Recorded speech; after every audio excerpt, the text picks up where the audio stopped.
Hello everyone, welcome to UPSC unstoppables. मैं हूं आरती छावड़ी।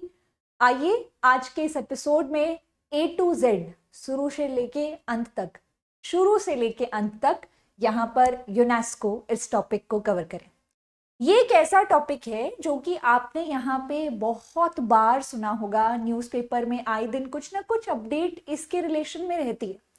तो हम यहाँ पर यूनेस्को को डिटेल में समझेंगे and we'll try to understand कि यूनेस्को जो है वो सिर्फ कल्चर के रिलेशन में ही काम नहीं करता, बल्कि ये जो नाम है यूनेस्को, इसमें इसके बहुत सारे दूसरे डायमेंशंस भी छुपे हुए हैं। तो आइए आज के इस सेशन को शुरू करें। और शुरू करने से पहले यहाँ पर सबसे पहले तो इस वर्ड के ऊपर ही फोकस करते हैं, यूनेस्को। यहाँ पर आप देख पा रहे हैं यूएन इज यूनाइटेड नेशंस, लेकिन आगे जो आप ई देख रहे हैं इट स्टैंड्स फॉर एडुकेशन, इसके बाद आता है साइंटिफिक, फिर आता है कल्चरल ऑर्गेनाइजेशन। मतलब ये यूएन के अंडर एक ऐसा ऑर्गेनाइजेशन है जो कि एडुकेशन, साइंस और कल्चर की फील्ड में काम कर रहा है।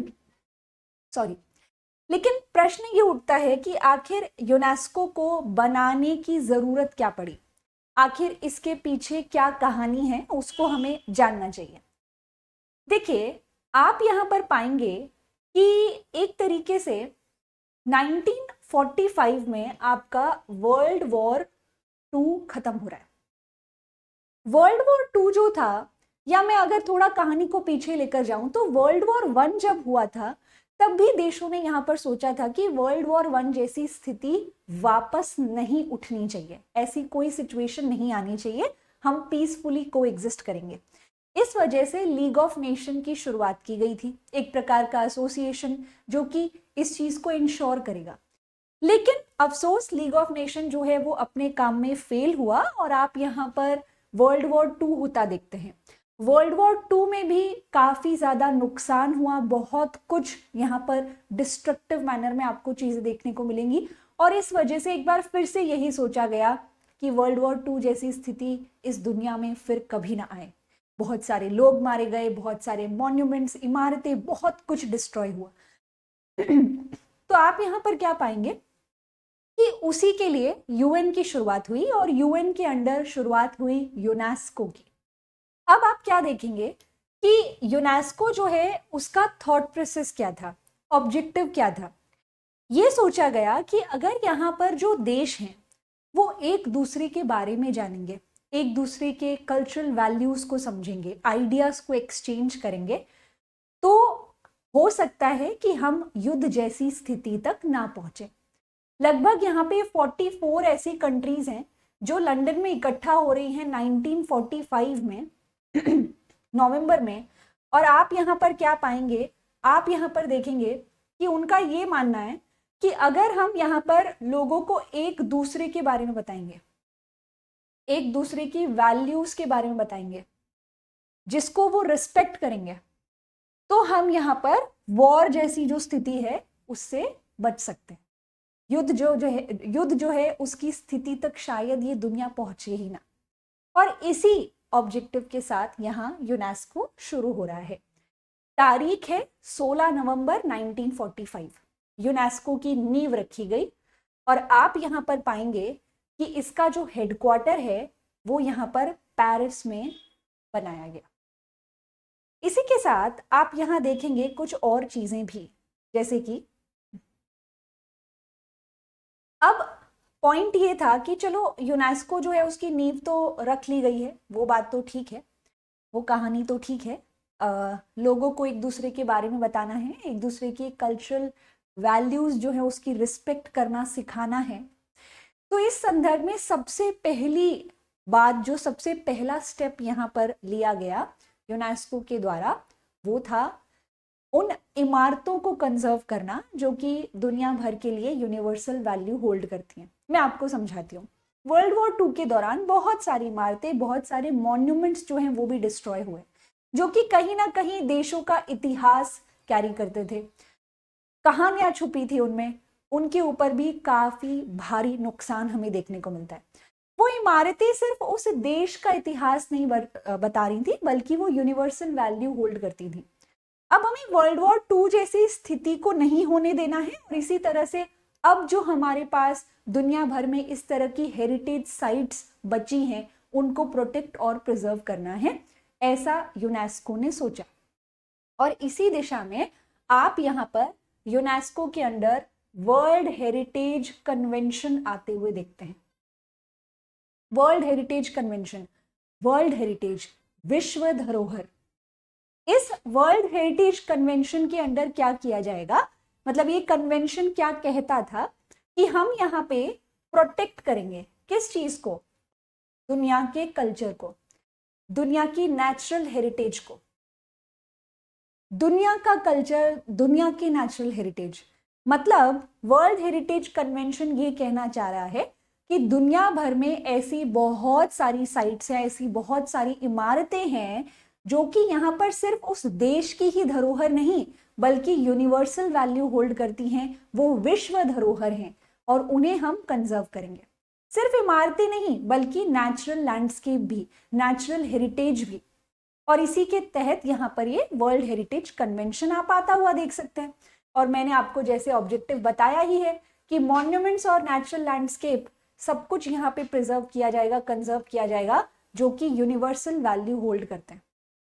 इस कन्वेंशन को बहुत सारे देशों ने रेटिफाई किया, साइन किया, मतलब इसके साथ अग्री किया और भारत भी उन्हीं देशों में से एक है।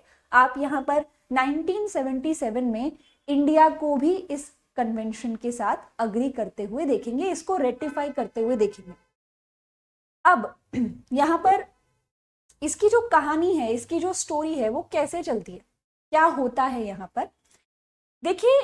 पहले जब चीजों के ऊपर विचार हुआ तो आप पाएंगे कि उस समय में सिर्फ इमारतें, कल्चरल साइट्स, नेचुरल लैंडस्केप, सिर्फ इन्हीं चीजों पर फोकस किया जा रहा था कि यही है विश्व धरोहर। लेकिन कुछ वर्षों के बाद, कुछ सालों के बाद यहाँ पर इस चीज के ऊपर भी चर्चा शुरू हुई कि विश्व धरोहर सिर्फ इमारतें कैसे हो सकती हैं, लिविंग हेरिटेज भी तो धरोहर है। लोगों की जो भाषाएं हैं, लैंग्वेज, फेस्टिवल्स, डांस, म्यूजिक, ये भी तो यहाँ पर धरोहर के अंडर ही आता है। तो पहले आप यहाँ पर जब वर्ल्ड हेरिटेज के बारे में सोच रहे थे तो सिर्फ इमारतों तक हम सीमित थे, साइट्स तक सीमित थे, नेचुरल लैंडस्केप तक हम सीमित थे। लेकिन उसके बाद इसको थोड़ा और ब्रॉड किया गया एंड फाइनली आप यहाँ पर देखेंगे कि 2003 में जाके यहाँ पर एक कन्वेंशन आया, कन्वेंशन इनटेंजिबल कल्चरल हेरिटेज का। अभी पीछे जिस कन्वेंशन की हम बात कर रहे थे, वर्ल्ड हेरिटेज कन्वेंशन, वो टेंजिबल कल्चरल हेरिटेज की बात करता है। टेंजिबल जिसे देखा जा सकता है, टच किया जा सकता है, जैसे इमारतें, है ना। लेकिन इनटेंजिबल जिसे आप देख नहीं, मतलब ऑब्वियसली आप देख सकते हैं लेकिन आप यहाँ पर उसके महत्व को यहाँ पर एक्सपीरियंस कर सकते हैं। कोई भाषा है, कोई नृत्य है, उसको एक्सपीरियंस किया जा सकता है, वो इनटेंजिबल है।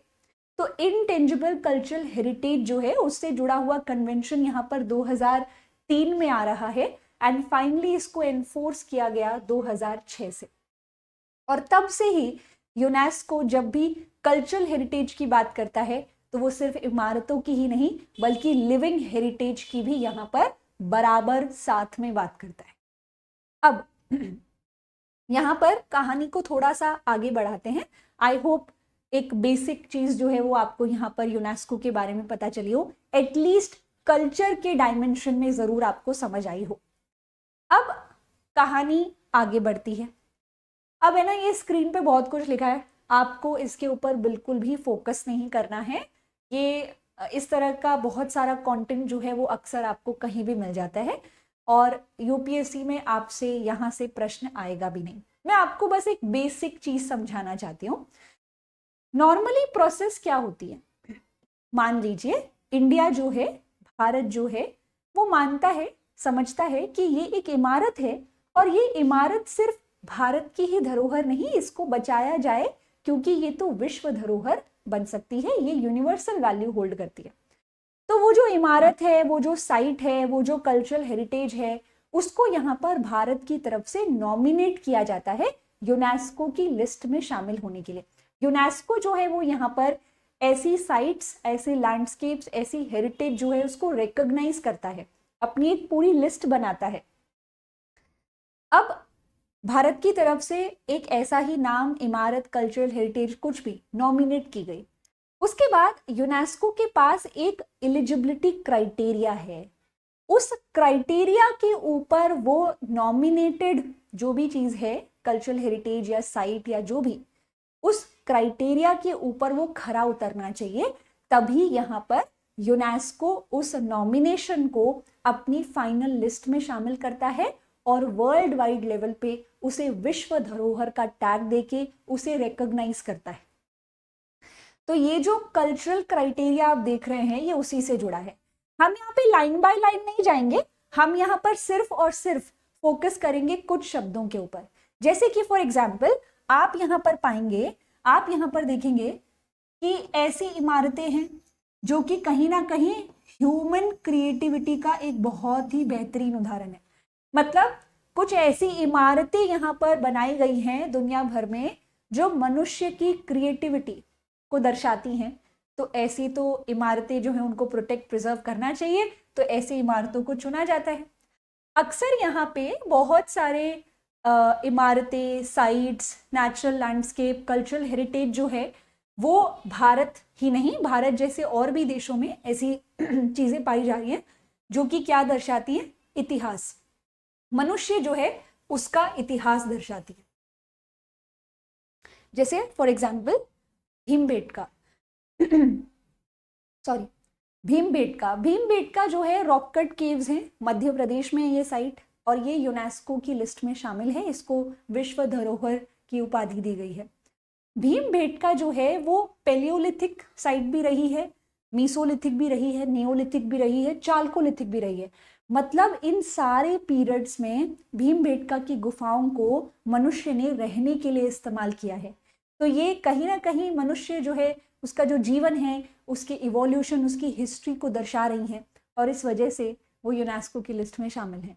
तो ऐसे करके आप यहाँ पर कुछ क्राइटेरियाज देखेंगे, ये कल्चरल क्राइटेरियाज हैं। जैसे हम थोड़ी देर पहले ही बात कर रहे थे कि ना कि सिर्फ कल्चरल साइट्स बल्कि नेचुरल लैंडस्केप को भी यूनेस्को की लिस्ट में जगह दी जाती है। तो उसके लिए आप यहाँ पे जो क्राइटेरिया देखेंगे वो अलग है, अलग से नेचुरल क्राइटेरिया है। आपकी इच्छा हो तो आप पढ़ सकते हैं, बाकी इसको रट्टा मारने की बिल्कुल जरूरत नहीं है, ठीक है। तो कल्चरल क्राइटेरिया अलग है, नेचुरल क्राइटेरिया अलग है। इसी तरह से इनटेंजिबल कल्चरल हेरिटेज की जो लिस्ट बनती है उसके लिए क्राइटेरियाज अलग हैं। बस आप इतना बेसिक ओवरव्यू भी याद रखेंगे तो काफी है, लाइन बाय लाइन आपसे कोई कुछ नहीं पूछने वाला। अब मुद्दे की बात, इस तरीके से अगर देखा जाए और पर्टिकुलरली अगर हम यहाँ पे टेंजिबल कल्चरल हेरिटेज की बात करें तो हमारे भारत से आपको यहाँ पे लगभग 44 कल्चरल, मतलब 44 यहाँ पे टेंजिबल हेरिटेज देखने को मिलेगी जिनको विश्व धरोहर कहा गया है। इसमें से 36 तो कल्चरल साइट्स हैं और 7 जो हैं वो यहाँ पर आपको नेचुरल साइट के रूप में दिखेंगे, और एक साइट तो ऐसी भी है जो कि कल्चरल और नेचुरल दोनों की ही कैटेगरी में आती है। तो ऐसे करके फिलहाल अगर हम 2025 का रीसेंट डेटा देखें तो हमारे पास लगभग 44 साइट्स यहाँ पर देखने को मिलेंगी। अब हम यहाँ पे क्या करने वाले हैं, हम ये सारी की सारी 44 साइट्स को देखेंगे, ऑल ऑफ देम।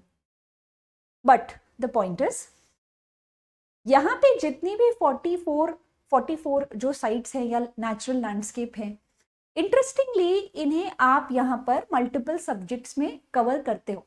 तो मैं आपको इनका सिर्फ एक ओवरव्यू दूंगी। जैसे नेचुरल लैंडस्केप की अगर मैं बात करूं तो ये आप इन्वायरमेंट में कवर करते हैं, ठीक है। इवन जब नाम आएंगे तब आपको ये चीज महसूस भी होगी।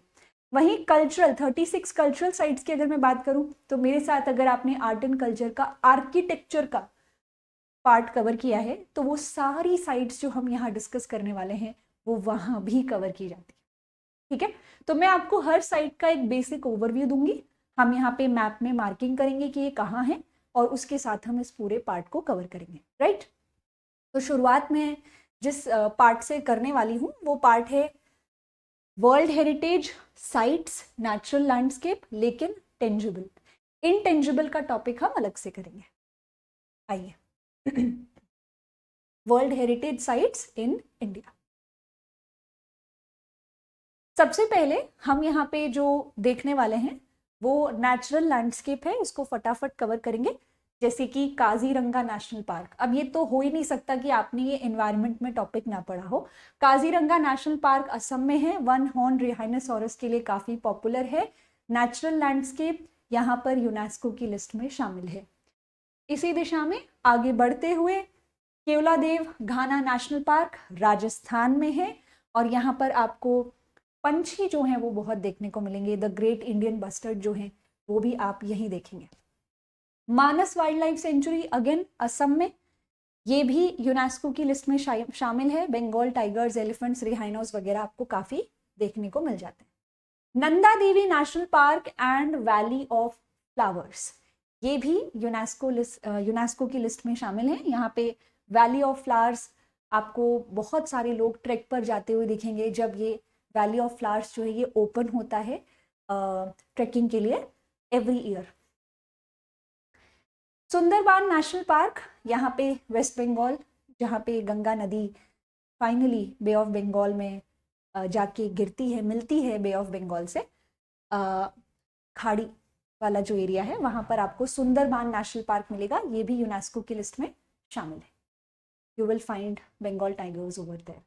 फिर आते हैं वेस्टर्न घाट।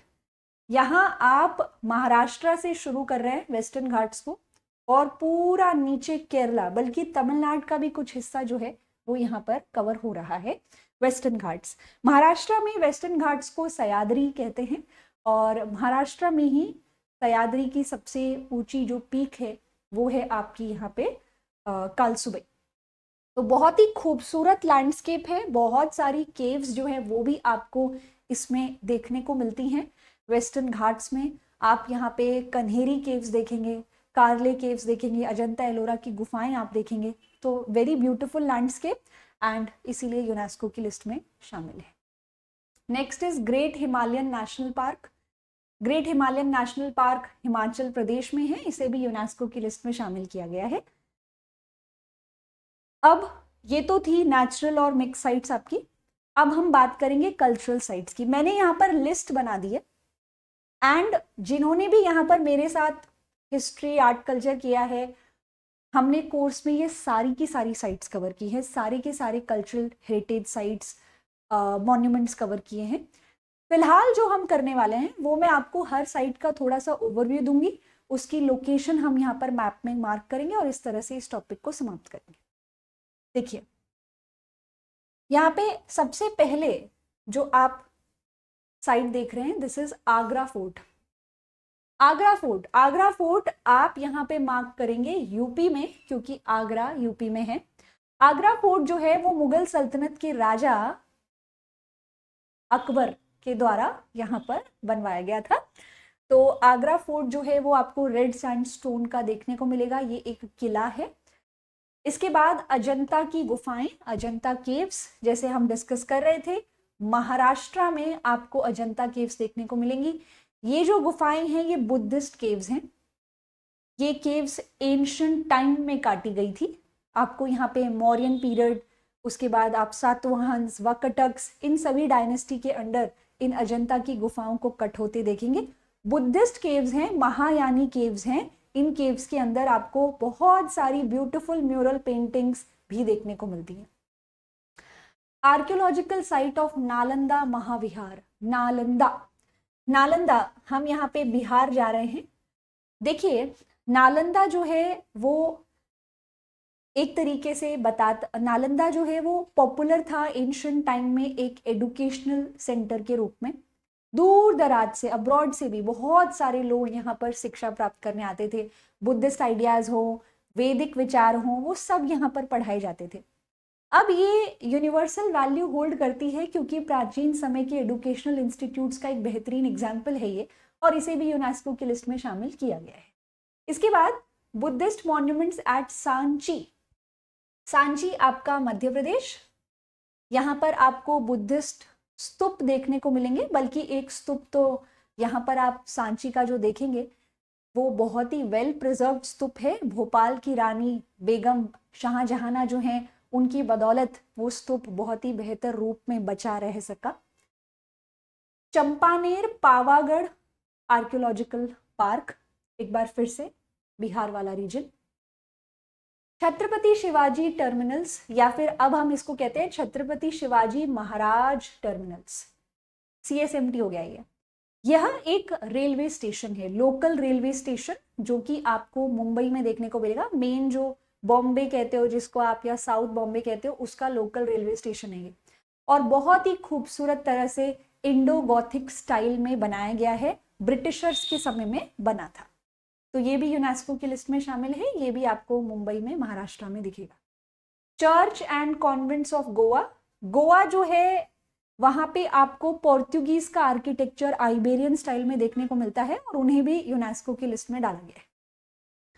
इसके बाद यहाँ पे धोलावीरा साइट आती है। Dholavira is in present day Gujarat. Dholavira जो है वो एक इंडस वैली साइट है। धोलावीरा में आपको एक वाटर रिजर्वॉयर मिलेगा जो कि इंडस वैली सिविलाइजेशन के समय में रेन वाटर हार्वेस्टिंग के एक तरीके को दर्शाता है।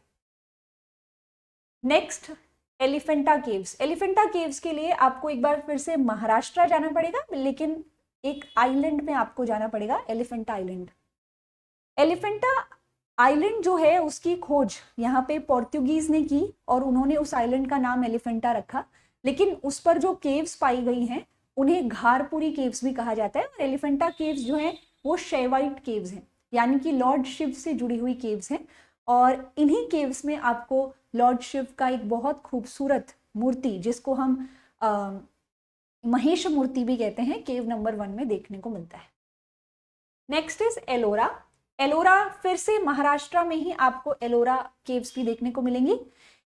इनमें बुद्धिस्ट केव्स भी हैं, जैन केव्स भी हैं, हिंदू केव्स भी हैं।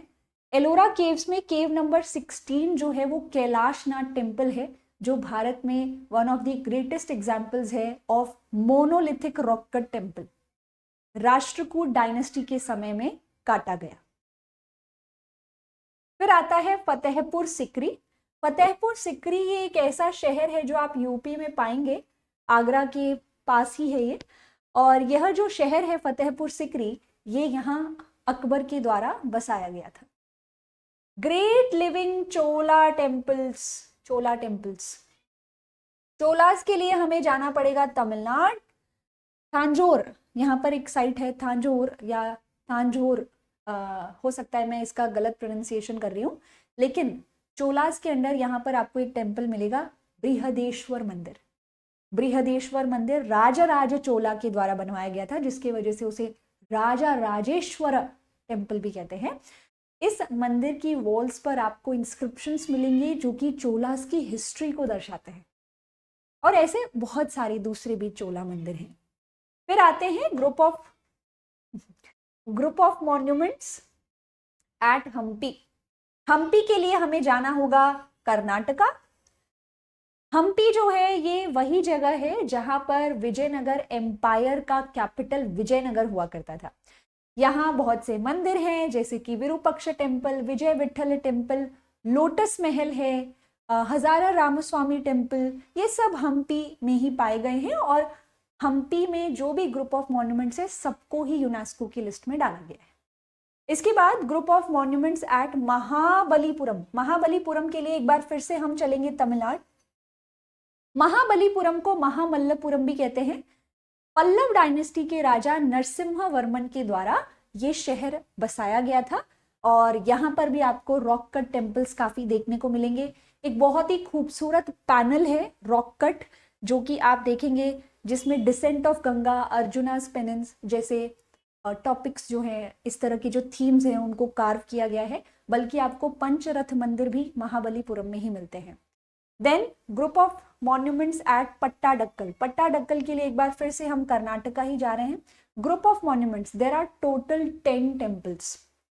इंटरेस्टिंगली यहाँ पे 10 टेम्पल्स हैं, जिसमें से आपको यहाँ 4 जो हैं वो नागर स्टाइल के दिखेंगे, 4 द्रविडियन स्टाइल के दिखेंगे, एक जैन मंदिर है और एक वेसार स्टाइल का टेम्पल है। ये चालुक्यास के समय के मंदिर हैं जो पट्टाडक्कल कर्नाटका में बनाए गए हैं।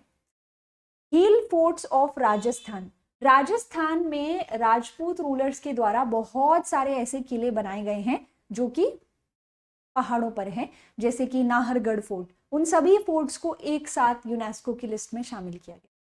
इसके बाद हिस्टोरिक सिटी ऑफ अहमदाबाद, ऐसा बहुत कम होता है कि एक पूरा शहर ही यूनेस्को की लिस्ट में आ जाए, और गुजरात का जो अहमदाबाद है वो उन्हीं में से एक है। आगे बढ़ते हैं। नेक्स्ट इज हुमायूं का मकबरा। ये इसको पढ़ने के लिए आपको दिल्ली जाना पड़ेगा। हुमायूं जो है वो मुगल सल्तनत के एक राजा थे, एंड उनका मकबरा वो खुद नहीं बना पाए, उनकी वाइफ ने बनाया। फिर बहुत ही खूबसूरत उदाहरण इंडो सार्सनिक आर्किटेक्चर का। जयपुर शहर के लीजिए, एक और शहर, पूरा शहर यूनेस्को की लिस्ट में शामिल। जयपुर शहर जो है वो राजा सवाई जयसिंह के द्वारा बसाया गया था, इसी वजह से वो जयपुर कहलाता है। पुर शब्द का मतलब होता है फोर्ट, यानी राजा जयसिंह, सवाई जयसिंह का फोर्ट। तो जयपुर शहर, पिंक सिटी, इसे भी पूरे शहर को ही यूनेस्को की लिस्ट में शामिल किया। कक्तियास के अंडर बना रुद्रेश्वर टेम्पल, जिसको हम रामप्पा टेम्पल भी कहते हैं, तेलंगाना में है। इसके बारे में एक इंटरेस्टिंग फैक्ट कि ये जो टेम्पल है, इस टेम्पल का जो बेस है उस बेस को कुशन स्टाइल में बनाया गया है ताकि वो अर्थक्वेक रेजिस्टेंट हो। Next is Khajuraho group of monuments. Khajuraho is a site in Madhya Pradesh. इस साल मेंस में यहां से प्रश्न भी आया, बल्कि it's quite easy to predict कि आर्ट एंड कल्चर वाला जो पार्ट है उसमें जीएस पेपर 1 के मेंस में कहाँ से प्रश्न आएगा। मेजरली यही साइट्स हैं जहाँ से प्रश्न आपको ज़्यादातर देखने को मिलेंगे, जैसे चोलास से प्रश्न आया, इंडस वैली सिविलाइजेशन के आर्किटेक्चर से क्वेश्चन आया, खाजुराहो के स्कल्पचर से क्वेश्चन आया, ऐसा। तो खाजुराहो ग्रुप ऑफ मॉन्यूमेंट्स, जिसमें आपको कंद्रीय महादेव टेम्पल, लक्ष्मणा टेम्पल, 64 योगिनी टेम्पल खाजुराहो में देखने को मिलते हैं। ये मंदिर चंदेला डायनेस्टी के द्वारा बनवाए गए थे। महाबोधि टेम्पल कॉम्प्लेक्स बोध गया, बोध गया, बोध गया यानी हमें जाना होगा बिहार। बोध गया वो साइट है जहां पर गौतम बुद्ध को मिला था निर्वाण, और इसी वजह से काफी इंपॉर्टेंट साइट है, और यहाँ एक मंदिर भी बना है, महाबोधि टेम्पल, यूनेस्को की लिस्ट में शामिल। अब 2025 यानी इसी साल यहाँ पे Maratha military landscapes of India, इस टाइटल के अंडर मराठास के लगभग 12 फोर्ट्स को, 12 किलों को एक साथ यूनेस्को की लिस्ट में शामिल किया गया है। ये रीसेंट अपडेट है, आप इस पे स्टार लगा लें जितने हो सके। आइए देखते हैं ये 12 फोर्ट्स कौन से हैं।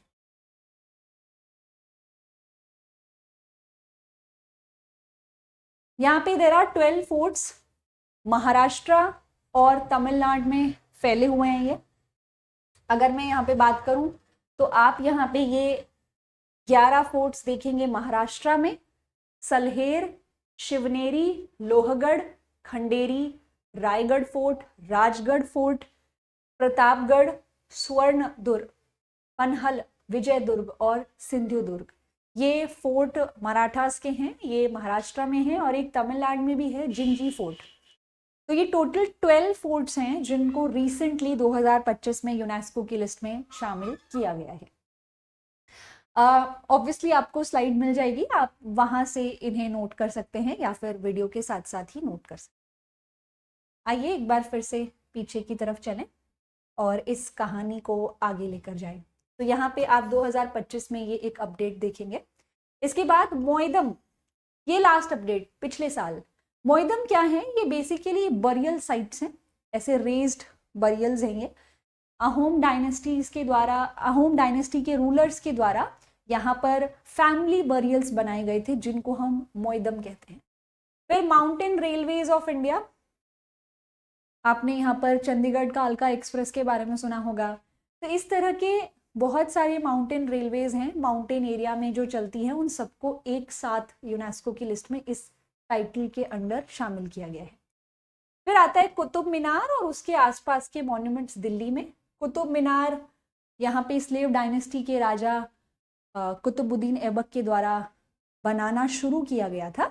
इसको कंप्लीट आगे इल्तुतमिश ने किया।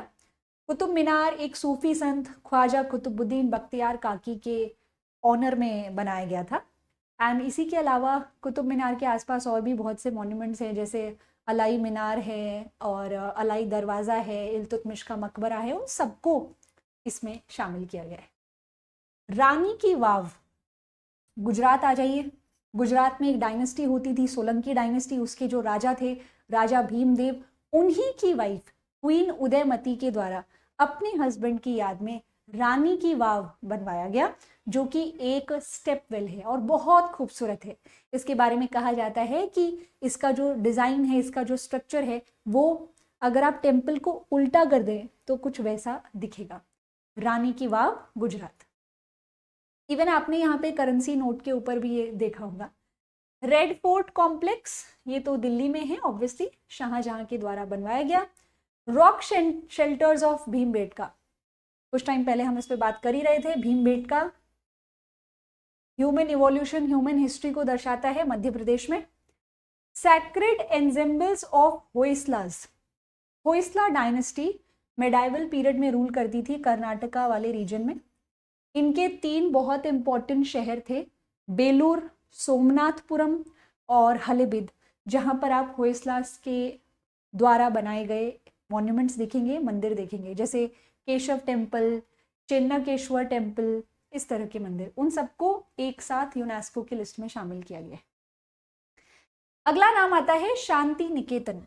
शांति निकेतन, आप वेस्ट बंगाल पहुंच जाइए। ये एक आप कह सकते हैं एक एजुकेशनल संस्थान, जो कि रविंद्रनाथ टैगोर के द्वारा शुरू किया गया था। अनोखा था अपने आप में, क्योंकि इसमें प्रैक्टिकल लर्निंग जो है उसके ऊपर बहुत ज़्यादा फोकस किया जाता था।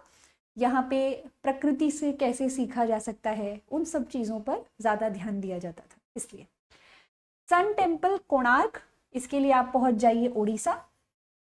सूर्य मंदिर, कोणार्क सूर्य मंदिर ईस्टर्न गंगा डायनेस्टी के राजा नरसिम्हा देव के द्वारा, नरसिंह देव जो है उनके द्वारा बनाया गया सूर्य मंदिर है, और इसको ब्लैक पगोड़ा भी कहते हैं बिकॉज ऑफ द शेड या कलर जो उसके ऊपर आता है बायोलॉजिकल ग्रोथ की वजह से।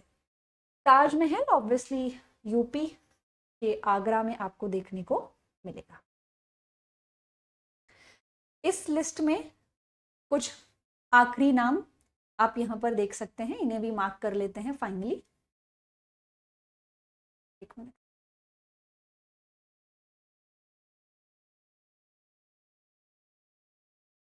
Okay. The architectural work of ले कॉर्ब्यूसर, आई थिंक मैं इस नाम को गलत प्रोनाउंस कर रही हूँ, लेकिन मैं आपको बता दूं कि ये एक फ्रेंच आर्किटेक्ट थे, जिन्होंने इंडिया की कुछ बहुत ही प्लान्ड सिटीज़ जो हैं उनको डिज़ाइन किया है, बहुत ही बेहतरीन सिटीज़, जैसे चंडीगढ़। तो उन्हें भी यहाँ पर यूनेस्को की लिस्ट में शामिल किया गया है। इसी तरह से आप पुडुचेरी भी देखते हैं।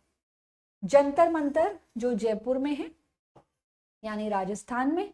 एंड फिर आता है Victoria Gothic and art deco ensembles of Mumbai. मैं आपको एक चीज़ बताऊं तो, जो मुंबई शहर है जिसको आप साउथ बॉम्बे कहते हो, वहाँ पे मरीन ड्राइव है।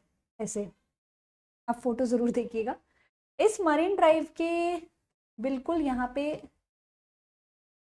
पैरेलल आप मान लो, यहाँ पे रेसिडेंशियल बिल्डिंग्स हैं जो कि आर्ट डेको स्टाइल में है, जिसका जन्म पेरिस में हुआ। वहीं आप यहाँ पर ये जो आर्ट डेको बिल्डिंग्स हैं, इसके पीछे एक ओवल मैदान देखोगे, और ओवल मैदान के ठीक दूसरी तरफ, या मैं कहूँ ओवल मैदान ही क्यों, बाकी का पूरा मुंबई शहर जो है वहां पर आपको गॉथिक स्टाइल का आर्किटेक्चर दिखेगा, जैसे कि CSMT था। तो सोचो, एक आर्किटेक्चरल स्टाइल जो ब्रिटेन से आ रहा है, दूसरा फ्रांस से आ रहा है, और वो एक तीसरे देश में जाके एक दूसरे को कॉम्प्लीमेंट कर रहा है, ये मुंबई में देखा जा सकता है। और इसी वजह से ये पूरा का पूरा रीजन ही, सिर्फ एक इमारत नहीं, ये पूरा एरिया मरीन ड्राइव के पास का, ओवल मैदान के आसपास का पूरा एरिया जो है, उसको यूनेस्को की लिस्ट में शामिल किया गया है। तो इस प्रकार से टोटल आपको 44 कल्चरल साइट्स मिलेंगी, नेचुरल लैंडस्केप्स जो हैं वो देखने को मिलेंगे। ये पूरी जो लिस्ट हमने यहाँ पर बनाई है, ये किस आधार पर बनाई है? ये सारी टेंजिबल कल्चरल हेरिटेज थी जो हमने यहाँ पर देखी। अब हम एक बार फिर इनटेंजिबल कल्चरल हेरिटेज जो है वो भी डिस्कस कर लेते हैं, ताकि ये टॉपिक जो है वो पूर्ण रूप से कंप्लीट हो जाए। एक minute. Now remember one thing, अब जो हम इनटेंजिबल कल्चरल हेरिटेज डिस्कस करेंगे ना, उसमें आपको यहाँ पे मेजरली क्या देखने को मिलेगा? उसमें आपको मेजरली यहाँ पे डांस, म्यूजिक, इस तरह की चीजें दिखेंगी। तो आप यहाँ पाएंगे कोडियाट्टम। कोडियाट्टम, आट्टम वर्ड का मतलब डांस होता है। ये एक प्रकार का डांस ड्रामा है, ये एक प्रकार का थिएटर है जो कि संस्कृत भाषा में परफॉर्म किया जाता है आज भी। तो एक कम्युनिटी, ग्रुप ऑफ पीपल एक एंशिएंट थिएटर को आज भी जिंदा रखे हुए हैं, जबकि संस्कृत भाषा जो है उसका इस्तेमाल बहुत कॉमन नहीं है लोगों के बीच। तो इसे यूनेस्को की लिस्ट में शामिल किया गया। ये थिएटर केरला से है। दूसरी तरफ है वैदिक चैंटिंग।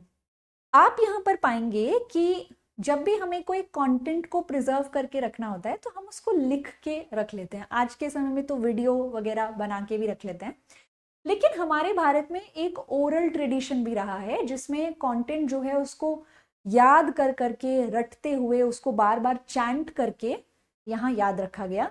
वैदिक चैंटिंग एक ऐसा ही उदाहरण है। जो आप यहाँ पे 4 वेद सुनते हैं, ये जो 4 वेद हैं, चारों वेदों का जो कंटेंट है वो लिखा बाद में गया। पहले इसको ओरली ही कंपोज किया गया था और ओरली ही बहुत सालों तक इस कंटेंट को जिंदा रखा गया वाया वैदिक चैंटिंग। तो इसे भी यूनेस्को की लिस्ट में डाला गया है। नेक्स्ट इज रामलीला, जिसमें भगवान राम जो है उनकी कहानी सुनाई जाती है, दिखाई जाती है, कैसे रावण का वध किया। ये आज भी परफॉर्म होता है। कुछ दिनों पहले आपने देखा भी होगा, दशहरा से पहले जो 9 दिन होते हैं, जिन्हें आप नवरात्रि के रूप में भी सेलिब्रेट करते हैं, उन 9 दिनों में रामलीला भी होती हुई दिखती है। इसी तरह से एक और थिएटर जो आपको गढ़वाल रीजन में देखने को मिलेगा, उत्तराखंड रीजन में देखने को मिलेगा, जिसको हम रामन कहते हैं। ये जो रामन थिएटर है, इसमें गांव के लोग जो हैं, अलग अलग कम्युनिटीज जो हैं गांव की, वो सब इस थिएटर को परफॉर्म करने में पार्टिसिपेट करते हैं। इसको परफॉर्म करने का मतलब ही है अपने जो विलेज गॉड हैं, भूमियल देवता हैं, उनकी वर्शिप करना। तो पूरा गांव जो है वो इस थिएटर को परफॉर्म करने के लिए उतरता है, इसीलिए अपने आप में इंटरेस्टिंग है। Next is Chhau dance. Chhau community आज भी इसे जिंदा रखे हुए हैं। ये डांस कम मार्शल आर्ट दोनों की कैटेगरी में आता है। आपको ये वेस्ट बंगाल, छत्तीसगढ़, ओडिशा, झारखंड, इन सभी स्टेट्स में देखने को मिलेगा, और कई दूसरे स्टेट्स भी। छाऊ डांस मास्क भी परफॉर्म होता है, और कुछ फॉर्म्स छाऊ डांस के ऐसे भी हैं जिनमें मास्क यूज नहीं होता। जैसे आप यहाँ पे मयूरभंज या सिरईकेला, इस तरह के टाइप्स देखेंगे छाऊ डांस के। बल्कि मैं आपको कहूँ तो मिनिस्ट्री ऑफ कल्चर के द्वारा तो छाऊ डांस जो है उसको one of the 9 classical dance forms में कैटेगराइज किया गया है। यानी संगीत नाटक अकेडमी जो है वो 8 क्लासिकल डांस फॉर्म्स मानती है, लेकिन मिनिस्ट्री ऑफ कल्चर 9 मानती है, और 9वां जो है वो छाऊ डांस ही है। Next is Kalbelia. Kalbelia again एक कम्युनिटी है, एक ट्राइबल कम्युनिटी है जो कि आपको राजस्थान में देखने को मिलेगी। इन्हें आप स्नेक चार्मर्स भी कह सकते हैं, और ये स्नेक के ही जैसे सांप की स्किन होती है, जो यहाँ पे स्केल होते हैं उसके बॉडी पर, उसी तरह का चमकदार यहाँ पे कपड़े पहन के और ये डांस परफॉर्म किया जाता है। और ये जो पुंगी इंस्ट्रूमेंट है वो यहाँ पर आपको यूज होता हुआ देखने को मिलेगा। सपेरा कहते हैं, सपेरे। मोडियट्टू एक और थिएटर जो अगेन केरला से ही है। इसमें कैसे गॉडेस दुर्गा दरिक नाम के राक्षस को हराती हैं वो दर्शाया जाता है, और ये थिएटर टेम्पल में परफॉर्म होता है। जिस टेम्पल में ये परफॉर्म होता है उसके एंट्रेंस गेट के ऊपर आपको ये ब्यूटीफुल रंगोली देखने को मिलेगी। यहाँ पर भी मास्क वगैरह का इस्तेमाल देखा जा सकता है। Next is Buddhist chanting. Now जिस तरीके से वेदों के मंत्रों को चैंट किया जाता है, वैसे ही जब बुद्धिज्म में महायान बुद्धिज्म, वज्रयान बुद्धिज्म आया, तो बुद्धिज्म जो एक सिंपल फिलॉसफी थी उसमें भी मंत्र उच्चारण शुरू हो गए। तो ये जो मंत्र उच्चारण है ये आपको बुद्धिस्ट स्कूल्स जैसे महायान वज्रयान में देखने को मिलेंगे, और प्रॉपर कुछ रिचुअलिस्टिक मैनर में इनको किया जाता है, एक टाइप की कैप और ड्रम वगैरह का यूज़ करके। तो यहाँ पे ये आपको लद्दाख में देखने को मिलेगा, और ऐसी बहुत सारी साइट्स जहाँ पर महायान वज्रयान बुद्धिज्म है। इसके बाद हम पहुँच जाते हैं मणिपुर। मणिपुर में किस तरीके से वैष्णवाइट कम्युनिटी जो है वो यहाँ पर अपनी भक्ति को दर्शा रही है, साथ में कीर्तन करके भजन करके, उसी को संकीर्तन कहा गया है। आप उन्हें ट्रेडिशनल क्लॉथ्स में देख सकते हो, आप उन्हें यहाँ पे ट्रेडिशनल जो इंस्ट्रूमेंट जिसको पंग कहते हैं उसको भी बजाते हुए देख सकते हैं। बचपन से सुना होगा ठ से ठठेरा, तो यहाँ पे जो ठठेरा कम्युनिटी है पंजाब हरियाणा जैसे इलाकों की, जो कि हाथ से बर्तन बनाते हैं, ये कम्युनिटी अब धीरे धीरे करके लुप्त सी होती जा रही है। इनको कंजर्व करना, प्रिजर्व करना ज़रूरी है। ये यूनिवर्सल वैल्यू कैसे होल्ड करते हैं? यूनिवर्सल वैल्यू इस तरह से होल्ड करते हैं कि आप यहाँ पे ब्रास और कॉपर के बर्तन इन्हें बनाते देखेंगे, और अब साइंटिफिकली भी यहाँ पे प्रूवन है कि इनमें जो भोजन बनाया जाता है, इनके अंदर पानी स्टोर करके रात को सुबह जब पिया जाता है तो वो हेल्थ के लिए काफ़ी अच्छा है, उसके अपने हेल्थ बेनिफिट्स हैं। तो लोगों को उसके बारे में बताया जा सकता है, अवेयर किया जा सकता है, अगर इस कम्युनिटी को बचाया जा सके। Next is Navroz. नवरोज एक न्यू ईयर फेस्टिवल है जो पारसीज के द्वारा बनाया जाता है, जो भारत में चीनी की तरह घुल गए। यह फेस्टिवल यहाँ पे बलबन नाम के एक मिडाइवल पीरियड के राजा के द्वारा शुरू किया गया था। पारसीज आज भी इसे एज न्यू ईयर सेलिब्रेट करते हैं, और अपने आप में सोचने की अनोखी बात है कि एक छोटी सी कम्युनिटी जो भारत में बहुत कम पॉपुलेशन में आज मौजूद है, वो अपने कल्चर को बरकरार रखे हुए है। फिर आती है बात योग की। योगा से ही होगा। योगा तो यहाँ पे आप देखेंगे कि भारत जो है वो ऐसा देश है जहाँ पर योग फिलॉसफी का जन्म हुआ पतंजलि के द्वारा, और उसके बाद यहाँ पे योग का मतलब यूनियन होता है, जब यहाँ पे एक मनुष्य जो है वो परमात्मा से कनेक्ट होने की कोशिश कर रहा है, लेकिन यहाँ पे प्राणायाम आसन के थ्रू, ये तरीका पतंजलि जो है उनके द्वारा बताया गया। बाद में चलकर योग फिलॉसफी और पॉपुलर हुई, आज वर्ल्ड वाइड लेवल पर ये पॉपुलर है। इंटरनेशनल योगा डे भी हम सेलिब्रेट करते हैं 21 जून को, तो ये भी यूनेस्को की लिस्ट में शामिल है। दुनिया में कहीं पर भी इतनी बड़ी पब्लिक गैदरिंग आपको नहीं देखने को मिलेगी जितनी बड़ी आपको कुंभ के मेले में देखने को मिलती है, तो ये भी यूनेस्को की लिस्ट में आप पाएंगे। दुर्गा पूजा, और वो भी उड़ीसा, वेस्ट बंगाल, छत्तीसगढ़, झारखंड वाले इलाके में की जाने वाली दुर्गा पूजा, नवरात्रि का जो त्यौहार होता है, बहुत अनोखा है। अगर आप बंगाल साइड जाएंगे तो, ईस्ट साइड जाएंगे तो यहाँ पर गॉडेस दुर्गा जो हैं उनसे जुड़ा हुआ पंडाल लगाया जाता है, और आजकल तो ये जो पंडाल हैं ये और भी ज़्यादा पॉपुलर हो गए हैं क्योंकि ये सोशल इश्यूज़ को भी दिखाने लग गए हैं। तो दुर्गा पूजा यूनेस्को की लिस्ट में शामिल है। उसी दुर्गा पूजा के दौरान अगर आप गुजरात जाओगे तो वही नवरात्रि गरबा परफॉर्म करके सेलिब्रेट की जा रही होगी। गरबा गर्भ शब्द से आता है। गर्भ का मतलब है वोम्ब, न्यूक्लियस। एक जमीन पर बीच में दिया जला के उसके चारों तरफ गरबा किया जाता है। वो जो गर्भ का दिया है वो यहाँ पर फर्टिलिटी को सिंबलाइज करता है, उसको रिस्पेक्ट देता है, ऑनर करता है। इस तरीके से आप यहाँ पर कंप्लीट कर लेते हैं अपनी sites as well as intangible cultural heritage. अब मैं आपको एक चीज़ बहुत क्लियरली बताना चाहती हूँ which is very much important, जो कि मुझे लगता है कि आपको पता होनी चाहिए। न्यूज़ में ना हर थोड़े दिन में आपको आता हुआ दिखेगा कि XYZ साइट है जो कि यूनेस्को की टेंटेटिव लिस्ट में शामिल हो गई है। तो जब इस तरह की खबर आती है तो आपको ज़्यादा टेंशन लेने की ज़रूरत नहीं है, बहुत ज़्यादा परेशान होने की ज़रूरत नहीं है, रटने की भी ज़रूरत नहीं है। यू नीड टू अंडरस्टैंड कि टेंटेटिव का मतलब क्या हुआ। बेसिकली जब इंडिया से यहाँ पे साइट्स वगैरह को नॉमिनेट किया जाता है यूनेस्को के अंडर रिकॉग्नाइजेशन दिलवाने के लिए, तो वो क्राइटेरिया के ऊपर उनको चेक किया जाता है कि प्रॉपरली क्राइटेरिया को फुलफिल कर रही हैं या नहीं वो साइट। तो सबसे पहले वो जो साइट होंगी वो टेंटेटिव लिस्ट में जाएंगी, जो कि एक टेम्पररी लिस्ट है।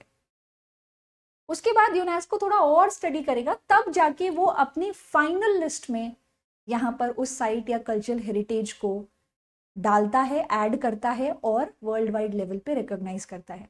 तो टेंटेटिव लिस्ट में तो अपडेट्स आती ही रहती हैं हर वक्त, उसको लेके आपको टेंशन लेने की जरूरत नहीं है। भारत की बहुत सारी cultural heritage sites tentative list में है, लेकिन हमारे लिए जो इम्पोर्टेंट है वो है फाइनल लिस्ट। ठीक है, तो फाइनल लिस्ट जो है, जब वहाँ पर एक कल्चरल हेरिटेज पहुँचती है तो दुनिया भर में उसके बारे में पता चलता है, टूरिज्म इंक्रीज होता है। अब सोच के देखो, अगर धोलावीरा, ताजमहल, भीमबेटका, अजंता की गुफाएं, ये सब यूनेस्को की लिस्ट में शामिल हुई, तभी तो दूर दराज से लोग जब भारत आते हैं तो वो टू डू लिस्ट में इन्हें जरूर शामिल करते हैं, राइट। अब मेन मुद्दा देखिए, मैंने आपको कहा कि ये यूनाइटेड, ये अरे ये है यूनाइटेड, ये है नेशंस कल्चरल ऑर्गेनाइजेशन। लेकिन जैसे मैंने आपको कहा था, ये एडुकेशनल और साइंटिफिक ऑर्गेनाइजेशन भी है, ये एडुकेशन और साइंस की फील्ड में भी काम करती है। तो थोड़ा सा मैं इस दिशा में भी रोशनी डालना चाहती हूँ कि यूनेस्को सिर्फ कल्चर वाले पार्ट से ही नहीं जुड़ी, वो एडुकेशन और साइंस की फील्ड में भी आपको काम करती हुई दिखेगी। कैसे? Let's see some examples.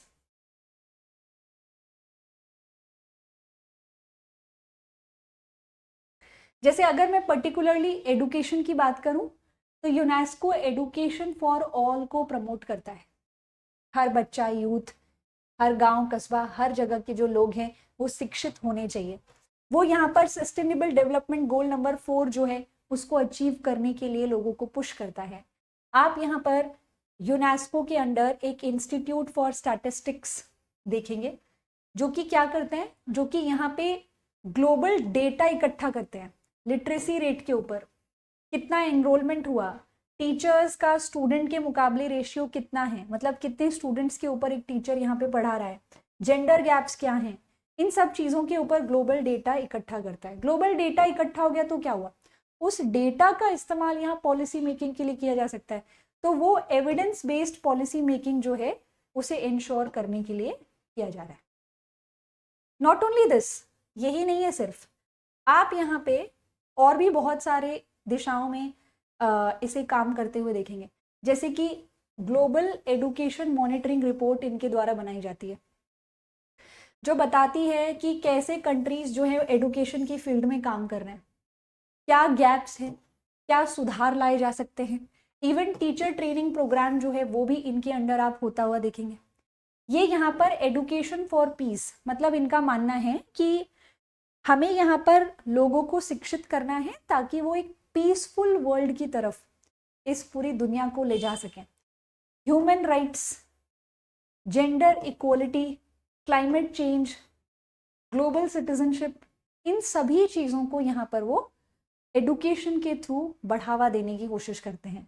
जैसे कि फॉर एग्जाम्पल ग्लोबल सिटीजनशिप आप ले लीजिए। अब हम यहाँ पर अपने देश के प्रति तो ऑब्वियसली अपने देश से तो जुड़े ही होते हैं, हमारे देश के तो हम नागरिक होते ही हैं, लेकिन अगर हम दूसरे देशों के जो लोग हैं उनके प्रति भी एक वननेस की फीलिंग डेवलप कर पाए तो वर्ल्ड वॉर जैसी स्थिति जो है वो जन्म नहीं लेंगी। तो यहाँ ग्लोबल सिटीजनशिप जो है उसके ऊपर काफ़ी पुश किया जाता है। क्लाइमेट चेंज जो है इसके बारे में लोगों को शिक्षित करना बहुत इंपॉर्टेंट हो गया है, क्योंकि यह आज की सच्चाई है। इसी तरह से जेंडर इक्वलिटी, ह्यूमन राइट्स, तो एडुकेशन की फील्ड में भी यूनेस्को काम कर रहा है। ऐसा नहीं है कि वो सिर्फ कल्चर की फील्ड में काम कर रहे हैं, यहाँ पर आप देखेंगे साइंस की फील्ड में भी उन्हें काम करते हैं। जैसे कि नेचुरल साइंस प्रोग्राम उनके द्वारा चलाए जाते हैं, इवन आपने ये इन्वायरमेंट में पढ़ा होगा, man and the biosphere program, MAB। Biosphere reserves इसके अंडर बनाए जा रहे हैं जहां पर man and wild coexist कर सकें। International hydrological program 1975। देखिए, water water everywhere nor a single drop to drink. The only water जो आप ड्रिंक कर पाएंगे वो फ्रेश वाटर है, और वो बहुत ही पर्याप्त मात्रा में है, लिमिटेड है। और इस फ्रेश वाटर जो है उसको मैनेज करना, सस्टेनेबली यूज करना बहुत इंपॉर्टेंट है। ऐसा करने के लिए अगेन रिसर्च बेस्ड अगर यहाँ पे चीज़ें की जाए, पॉलिसी बनाई जाए तो बेहतर है। तो ये जो इंटरनेशनल हाइड्रोलॉजिकल प्रोग्राम है इसके अंडर रिसर्च वर्क भी बहुत होता है, सूखे को लेके, फ्लड को लेके, ग्राउंड वाटर वगैरह को लेके। और यहाँ पे कोशिश ये की जाती है कि हम पानी जैसे मामले में सिर्फ अपने अपने देश की ना सोचें। जैसे आपने देखा कि चाइना जो है वो ब्रह्मपुत्रा पर यहाँ पे अपना एक डैम बना रहा है, लेकिन उससे भारत के स्टेट्स जो है नॉर्थ ईस्ट के उस पर असर पड़ सकता है। तो UN यहाँ पे, यूनेस्को यहाँ पर ये चीज़ प्रमोट करता है कि वाटर जो है उस मामले में एक दूसरे को कोऑपरेट करना काफ़ी ज़रूरी है, क्योंकि पानी सबके लिए है। इसी तरीके से आप यहाँ पर पाएंगे इंटर गवर्नमेंटल ओशनोग्राफिक कमीशन। ये कमीशन भी यहाँ पे ओशंस को स्टडी करती है, प्रोटेक्ट करने के लिए यहाँ पर देशों को प्रमोट करती है, और उनके बीच में यहाँ पे कोशिश ये होती है कि इंटर गवर्नमेंट प्रोग्राम्स यहाँ पे चलाए जाएं और देश जो है वो एक दूसरे से कॉपरेट करें। मैं सिर्फ एक ओवरव्यू दे रही हूँ, that is it. UNESCO global geo parks का कॉन्सेप्ट भी यहाँ पर लाया गया। इसके बाद यहाँ पर अब रिसेंट टाइम में यूनेस्को जो है उसने जो रिसेंट डिबेट्स हैं उसमें भी काम करना शुरू कर दिया है। जैसे AI का जो इस्तेमाल है वो यहाँ पर दुनिया को एक अलग ही लेवल पर लेकर जा रहा है, क्रिएटिविटी की फील्ड में आप मान लीजिए। लेकिन उसके कई नुकसान भी देखे जा सकते हैं, और उसके ऊपर भी यहाँ पर यूनेस्को काम करता है। ऐसे बहुत सारे, जेनेटिक इंजीनियरिंग, बायोटेक्नोलॉजी, आपने यहाँ पर चावल के कई प्रकार सुने होंगे जो कि जिनकी न्यूट्रिशनल वैल्यू जो है वो जेनेटिक इंजीनियरिंग करके बढ़ाई जाती है, कार्नल्स ऐड कर दिए जाते हैं छोटे छोटे चावल के टुकड़ों में। तो ये जेनेटिक इंजीनियरिंग है, बायोटेक्नोलॉजी है। इनसे जुड़े हुए जो ग्लोबल डिबेट्स इश्यूज हैं वहाँ पर भी यूनेस्को काम करता है। न कि सिर्फ काम करता है, नॉर्म्स और फ्रेमवर्क्स भी सेट करता है, ताकि बाकी के जो देश हैं वो सब उन नॉर्म्स और फ्रेमवर्क के साथ अपने पॉलिसीज को अलाइन कर सकें।